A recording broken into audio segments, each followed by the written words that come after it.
Happy customers, happy life. In this day and age, customer experience is everything. Delight customers and they will come back again and again and advocate for your product or services. Mess up your customer experience, well, you might not live to tell the story. But how do we get this right? How do we stand out from the rest? How do we ensure our customer experience is the best? How do we build communities? How does technology impact our efforts? I think we have just the perfect guest to answer these questions. Christina Garnett is a fractional chief customer officer and advisor with a special talent for boosting customer satisfaction and fostering brand loyalty. From Fortune 500 companies to small businesses, she's been there, done that. Christina, thank you so much for being here. Thanks for having me. I'm excited to talk about all things customer experience. Very good. Let's get started with the basics. What do you do today for a living? So I'm a fractional chief customer officer and advisor. I work with startups and agencies that would love to have someone represent the customer throughout their everyday life, but they don't either have the head count or they don't have the budget, but they know that the customer experience is important. That's where I come in. Very good. And tell us a little bit about your story. Did you always want to become a leader in customer experience and brand loyalty? How did you get there? So it's been a very interesting road. I was an English major in college. I actually went into math as a teacher for 5 years, took some time off to be a stay-at-home mom, went back and joined the workforce, had to figure out what I wanted to be when I grew up. And I was always drawn to the customer. I did a lot of social listening. I did social strategy for ICUC and worked with Fortune 500 brands there. And then I've worked at the SBDC as a marketing director. I've worked with small businesses. I've helped nonprofits. I've literally hit every kind of major segment in the business sector. But it always came down to this like invisible thread throughout my entire career of wanting to know what was the customer experience like? What did they like? What did they hate? What made them drawn to us? And so that kind of focus on curiosity, social listening, and customer insights has always kind of been a part of my life. You've certainly been busy. Yeah. How do you define the role of a chief customer officer, and why is it so important for modern businesses?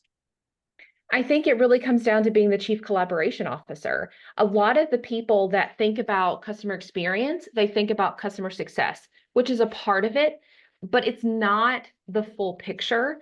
And so a chief customer officer, because they're thinking about the full customer experience, they need to be deeply collaborative and want to connect people. They want the social team to talk to sales. They want sales to talk to advertising.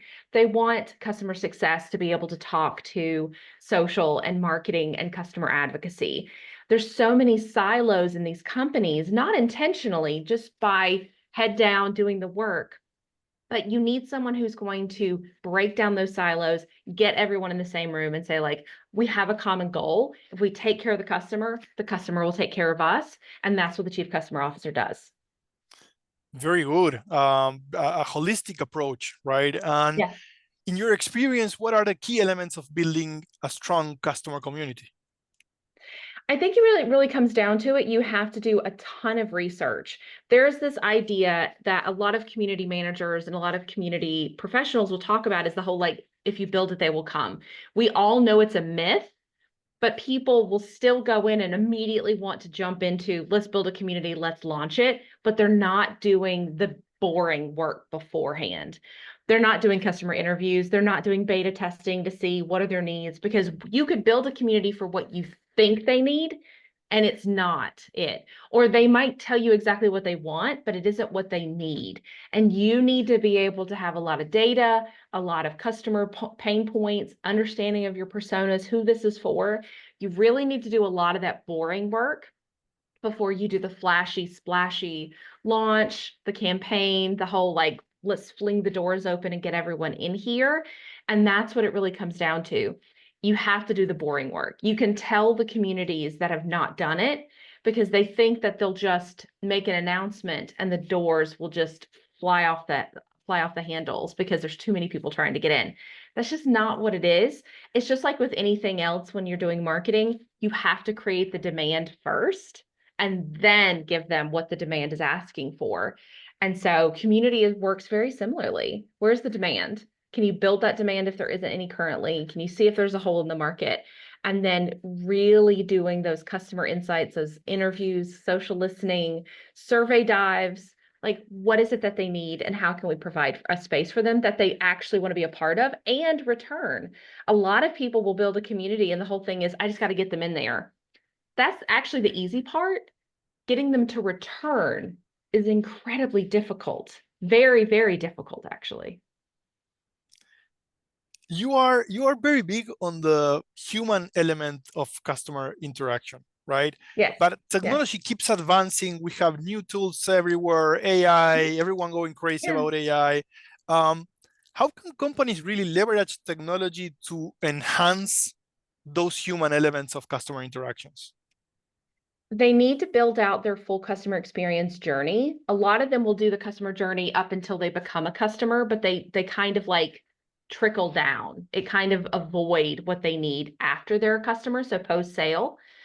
What you need to do is you need to look at the pre-customer journey, the post-sale journey, and you need to think about what are the major milestones that they're going to hit during that journey that deviate their path. So we're doing a lot of game theory.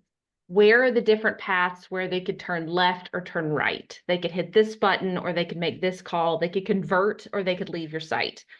And then you need to look at which of those milestones or pain points needs empathy. If you are unsure of where AI needs to go or where humans need to go, look for where empathy needs to be. AI is doing a lot of great stuff, but it is not empathetic yet. And there's no way of knowing when it will be able to be empathetic. So you need to be very thoughtful about where is their emotion involved. Great place to think about this is customer support for airlines. Because there's so much at scale and there's so many people that are having issues or there's cancellations, they've automated practically everything they can because they know that they can't handle the volume. That's fine. However, you are dealing with people who are hyper emotional because maybe they're going to miss a flight and now they don't know when they're going to get home. Or they have children with them and their children are not emotionally prepared or not old enough to understand. So that's going to make that situation harder. There are people who are going to miss families. They're going to miss weddings. They're going to miss major events. All of that context is emotional. And there is not a single bot that can calm you down when you are a human that is pissed off or crying or angry and you know you're talking to a bot. You literally need a human that can be empathetic, or if nothing else, you need a human that can deal with whatever you need to lash out at them. A lot of people need to talk to a human because they think they trust a human will be able to actually understand why it's so dire. And they're not just going to like put it in an algorithm and say you're 10th in line. They also, for better for worse, need to yell at somebody. And yelling at a robot does not feel the same as yelling at a human. It just doesn't. And so you need to look at the post-sale and pre-sale customer journey, and you need to figure out where are these people going to be the most emotional? Where is their need going to feel the most paramount? And that is what you need to make human. Maybe there's a way where you start them off with a chat bot, but there is an opportunity for them to say, if you are in one of these categories, if one of these things is happening to you, then we're going to get you in line to speak to a human. I'm not anti-AI. I am very pro choose your own adventure.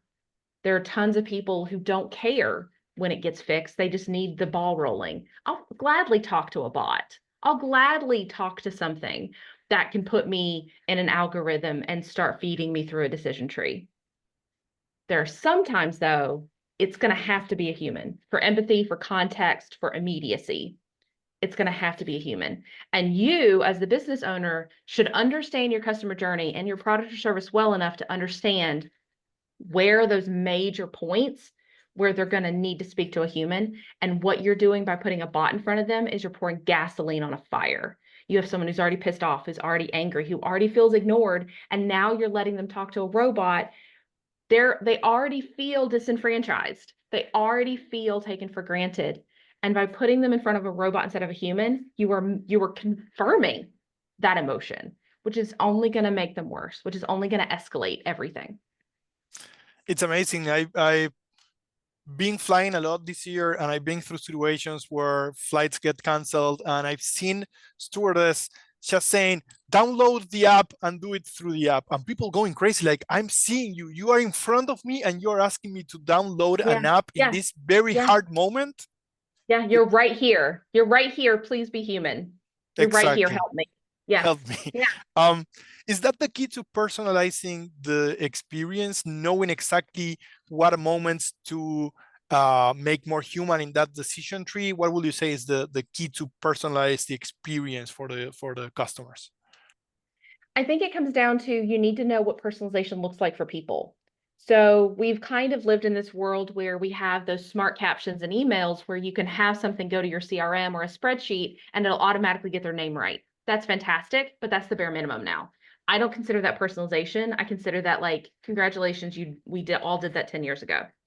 Now it's, what does personalization look like to us? Could it be, for example, I fly Delta a lot. And so I've gotten upgrades quite a few times because of my medallion status. And so it's very clear when I get upgraded, I know why I got that. I know that my behavior set that ball in motion. So I know that's a level of personalization that not a lot of people think about. So you think about loyalty programs, how are you demonstrating that the behavior they're doing is giving them a personalized experience? Because everyone wants to feel special, but if I know what I can do to make myself special in your eyes, I'm more likely to do that desired behavior. And that's how loyalty programs really work. Like, yes, they're gamified, and yes, you get all these things, but it's because it's very clear. If I do this behavior, I will be treated better. And I want that better treatment. And this is something I could absolutely do. I'm going to be more likely to do that. It's positive reinforcement. The other thing is understanding, where can you do really small behaviors that can create big impact? So you see this all the time, and I'm going to continue to pick on airlines. There is a guy, I'm going to pick on Delta, but not in a bad way. There's a guy on TikTok. There's a lot of videos about him in a good way. He's gone viral. I think he was in Charlotte or something, but it was one of the deck attendants at Delta. It's like 5 o'clock in the morning, and he has a radio, and he's like jamming and dancing and singing and all this other stuff. And everyone is loving it because it just exudes positive energy. And it makes you think like, dude, I bet this guy is amazing on a flight. Like, I bet he'd make me laugh. I bet if I had a kid with me or someone that was afraid of flying, that he could calm them down and kind of get their mind off things. But it's those little things that people remember. And it doesn't have to be huge. It's the letting a little kid who's never flown before get to see the cockpit. It's the little wings that they get. It's the, hey, I know that I've seen you on my flight before, and I know that you're gluten-free. I'm not going to offer you a biscotti. Like, you know what I'm saying? Like, it's little things that make people feel special. And that's what it comes down to relationships too. It's that I was thinking about you, and so I did this. It's the, I remembered you, and so I did this. And that is what I think we need to be thinking about in terms of personalization. A lot of brands right now, they think in terms of what can I automate to make this feel human, instead of what can I automate so that I have time to be more human in all these other places. You shouldn't automate the human. You should automate everything else that you can so that you have the time to be unapologetically human with your customers, with your audience, what that looks like. That man dancing, that's not a video that you scale and you put in every single airport and now everyone thinks Delta's the singing dancing app. It's that man being unapologetically human at 5 o'clock in the morning and having immaculate vibes. And yes, we're in this big AI hype cycle, but you're seeing more and more people get turned off by it because we miss the human, we miss the connection. It's hard to trust AI. It's easier to trust a human. It's easier to trust someone in front of you. And I think we need to balance that instead of having them compete against each other. I absolutely love it. You just inspire me, and you remind me of I was just reading the book Setting the Table by Danny Meyer. Yeah. And you know how it talks, you know, the hospitality industry and the waitresses and everyone that's Yeah. just you know, talking to the customers there, and how can they make it different, right? How can they collect the dots and then connect the dots and just make it a different experience? I love it. I think it's great. Can you discuss about the concept of customer fandoms and how brands can cultivate these loyal communities? You were talking a little bit about it, right? That's human Yeah. thing, but tell us more about that. Yeah. So when I was at HubSpot, I created Hub Fans, which was an advocacy program where we had our basically our loudest and proudest customers, partners who wanted to really kind of highlight and showcase their stories with HubSpot and everything that they're doing. And I've seen a lot of really other companies do this in a fantastic way. Adobe has Adobe Insiders, you have the Salesforce Trailblazers. Like there's a lot of companies that do this, but we also see this in ways where you have Lego, for example, or Sephora. Like they're building these fandom communities where they're doing more than just celebrating these customers. They're amplifying and empowering them in ways. So they get to be the creators, they get to be the voice of the expert, they get to be seen as something beyond the customer. And that's going to fuel fandom. That's going to make people want to connect. That's going to make people want to be a part of it. And so when you think about fandoms, you think about brands that want to cultivate this affinity, but they're not willing to do the work to get there. They think that like it goes from, well, they became a customer, now I can turn them into a fan. But what they don't realize or they don't accept is all the things that have to work in order for someone to become a fan, and it takes time. For example, there's a phrase that I said a few times in a couple of presentations where it's I do a lot with psychology and I do a lot with positive reinforcement and how you are conditioning people essentially. You want to do all these behaviors, but you act like it's in a vacuum. The people who you were talking to and reacting to are going to remember all these past touch points. They're not going to think like, oh, it was a past campaign. They're going to remember how you made them feel during that. So, for example, I'll say something like, if you're going to put out the fires, you also need to water the flowers. So you could have social teams ready to go. You have escalation processes for someone talking badly about your brand or complaining. You have a full escalation, like red flag process. Great, as you should. But do you have anything in place for when someone loves on you? When someone's positively talking about your brand? Most brands don't. Or they do, but it's only if someone has a certain number of followers or the post has a certain number of virality likes. And so there becomes a problem where if you only talk to people and rally and run to them when they're mad at you, but you don't have that same immediacy when people are loving on you, they're saying I love you and you're not saying I love you back. You're ignoring them. You are conditioning that person to never talk about you positively again. You are signaling them, whether you realize it or not, that you only talk to your customers when they're pissed off. So you're conditioning your customers to only talk about you when they're mad, when they have something to complain about. So all the positive word of mouth you could have, you've destroyed unintentionally because you didn't love them back. Would it kill you to take 2 seconds to send them a heart emoji and be like, oh, we're so glad to hear that, or that means the world to us, or we're so glad that you were happy, or just repost it? You know how many people would be excited to be reposted by a brand that they're in love with? You turn love into like capital love. They're going to tell every single person that they know that they just got liked by a brand, that they just got reposted by a brand. Instead, you ignore them. They're telling you they love you. They're telling everyone to run to you. They are basically signaling that other people need to send you money and you can't make 2 seconds to thank them. That's wild to me.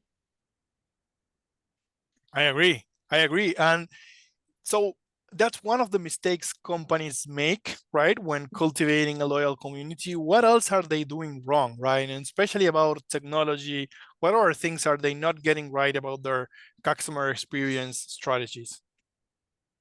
They are focusing on metrics, quantitative metrics only. They're not focusing on the qualitative. Data is important, and if you're a marketer and you're new to the career, like, I'm sorry, you're going to spend way more time in spreadsheets than you ever thought humanly possible. You need to accept it. You need to deal with it. It is what it is. Here's the thing, though. You're going to be judged by quantitative data.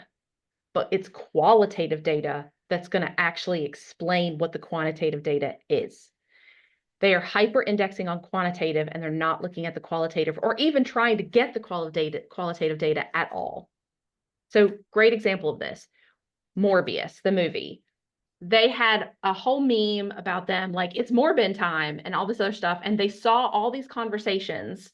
And instead of doing the social listening and looking for the context of this, they just saw the quantity and they didn't look at the quality or the context. So they decided, hey, this would be really cool for us to re-release the movie. Look at all these people who were talking about us. And it died. It was tremendously embarrassing. It bombed again. It's because they looked at the quantitative data. They did not look at the qualitative. They did not look at the context. They did not look to see what they were doing. You compare that instead to the Sonic movie. I say this as like the Sonic 3 trailer just got released this week. It looks amazing. When the original Sonic 1 trailer came out, it was hated. Same kind of experience, a lot of quantity. The difference is that Paramount looked at the qualitative and said, okay, a lot of people are talking about us. What are they saying? Well, they hate the look of Sonic. He has human teeth. It's very weird. They hate it. And instead of focusing only on the quantitative and saying like, ooh, all these people are talking about Sonic, it's going to do well, they looked at the qualitative and said, ooh, we have a problem. We need to fix it. So they went in, they delayed the release. They spent, I think it was like $5 million extra to fix everything. And then it made an insane amount of money because they took the qualitative data into account and they fixed it. And now they have a trilogy. You need to look at both. You need to look at the quantitative. So instead of just saying like, why is our churn numbers up? Let's look at the qualitative data. Is there a feature update that we should have made that we haven't delivered on? Are there bugs that are not getting fixed? Did the price go up? And that's why, like, it's not the what, it's the why and the what. You can't fix the problem if you don't know why the problem exists. And so many companies only focus on the quantitative. You need to balance, this whole podcast is going to be about balance. You need to balance AI and technology with human, and you need to balance the qualitative with the quantitative. You need both. You need a world where you focus on both because they inform each other, and that's how you can be successful. So Paramount was very good at it. Who else is doing a great job at this that you look at them and you go like, wow, that's the way to go about it? Lego. Lego's killing it right now. Lego is absolutely killing it. You could easily call them a toy company, but they have such a pulse on their audience and they know how to cater to things of all ages, audiences across the world. They are working on all of these partnerships. They're getting into sneakerhead culture where there's like a Nike partnership that they're doing, which is really cool. They had a tweet go viral a few months ago where it looked like just like nonsense on a keyboard. And then the very next tweet was the Lego cat sitting on the laptop. Just brilliant things. It's just they pay very close attention to what's happening in the world. And then they find a playful way to join in. They are not afraid of taking themselves too seriously. How can we make this fun? How can we basically be the toy brand that gets it for all ages? And so Lego's absolutely killing it. That's my answer. We talked a little bit about this, but how do you see the future of customer experience, right? There are good things happening, there are bad things happening. What are the trends that you're seeing with the advancements in AI and machine learning? I think what we're going to see is we're going to see more personalization. What I'd love to see is an opportunity for brands to be able to do a lot more signaling for things. And like, I think fashion technology is on the rise. And I think the way that we're learning about what people are liking is going to become even more pervasive. TikTok has really changed how brands are able to highlight things. Coach just released their Coach Empire carryall, and it's all over my TikTok. I've been seeing like the tweets and the pictures of the runway show from earlier this year, and then to be able to see it being rolled out on TikTok and stuff has been absolutely phenomenal. So I think what you're going to see is this blend of how can fashion pay more attention to the brands and to the trends that they're seeing and also the anti-trends. There's a lot of anti-trends happening. How can they take that information to be able to inform future products, what people are looking for, what does that look like? And I think also using all that data to figure out what's going to be best. So for example, I'd love to see an opportunity, and some brands might even be doing this. I'd love for machine learning to be able to go in and feed through all of the feedback that brands are able to connect and say, like, given all of this information, what are the biggest problems that this company is having? What are our biggest pain points for our customers? What should we prioritize? Are you seeing trends and patterns that we're currently not seeing? Because if you have siloed teams, each siloed team, depending on how much access they have to the customer, might have very different views as to what the problem is and what they need to focus on. If you can get all of that data together and put it into a learning opportunity for them to be able to go through like countless data points, customer behaviors, what does this look like? And then be able to use that to suggest how can we optimize their customer journey? How can we optimize features and products to be able to better serve them? What's going to be able to make us turn into more of like a blue ocean versus a red ocean? I think that's a huge opportunity for brands, fashion tech, as well as just a normal tech space. And what's the place, if any, for offline community engagement, and how can brands balance that with everything that's going on online? You absolutely need offline. I think we're going to see more and more of that, because if it feels like every time I talk to someone on the internet, they're not real, it's a bot, then I'm going to need to find my human community somewhere else. And so there's a lot of offline, in-person community opportunities that I think are going to be huge. I know that like influencer and creator economy is still not going anywhere. But I would honestly absolutely love to see brands start treating their customers like influencers. If you have like your top 5 customers, I don't care what your brand is, you should be offering, if you have a conference coming up, you should offer them a chance to have dinner with the CEO or someone from the leadership team. Why are you not doing that? Why are you not doing that? Like, start treating your customers, especially your biggest customers, like influencers. How can you make them feel appreciated? How can you make them feel seen? How can you give them the VIP treatment, whether they're paying for it or not? Really zero in on who are these people, because I'm seeing this time and time again. I've seen this with Tarte and I've seen this with other brands. You could be a diehard fan, but when you see people who are not fans be treated better than you purely because they're known or they have more followers than you, it diminishes who you feel like as a customer, because you know that your being a customer is not what is seen as valuable. You're only going to be seen as valuable by how many followers you have. And that is the last thing you want your customers to feel like. I think we need to see more VIP treatment in the customer space. We need to see, and we're seeing this in the luxury space, but in the opposite way. We're seeing a lot of luxury brands kind of diminish and like knock down the VIP experience. And a lot of these people are like, I'm dropping $5,000 for a purse, and you're just giving it to me and acting like it's $100 thing. Where's the luxury? Where is the VIP? If you are a boutique brand or a brand that wants to be seen as that, thinking about like, what are the little things that we can do to make it feel over the top, to make it feel VIP, to make it feel luxury. It's a huge way for you to take someone who loves your brand and get them to a whole different level. I'd love to see more people do that. I love it. Christina, one last question to you, and more personal. What do you do when you are not working? I'm writing a book right now, so I'm doing that. That's taking up a lot of my time. When I'm not doing that, I spend time with my family. I read a lot of books. I watch a lot of movies. I'm going to be seeing Shaun of the Dead Friday because it's being re-released for the 20th anniversary. I'm so excited. It's one of my favorite movies. Yeah, lots of escapism, a lot of fantasy, a lot of fiction in my life when I'm not writing. Beautiful, beautiful. I love it. Christina, this has been amazing. Thank you so much. So many golden nuggets of advice, so many learnings here packed into this 30 minutes. I hope that we can do this again sometime in the future.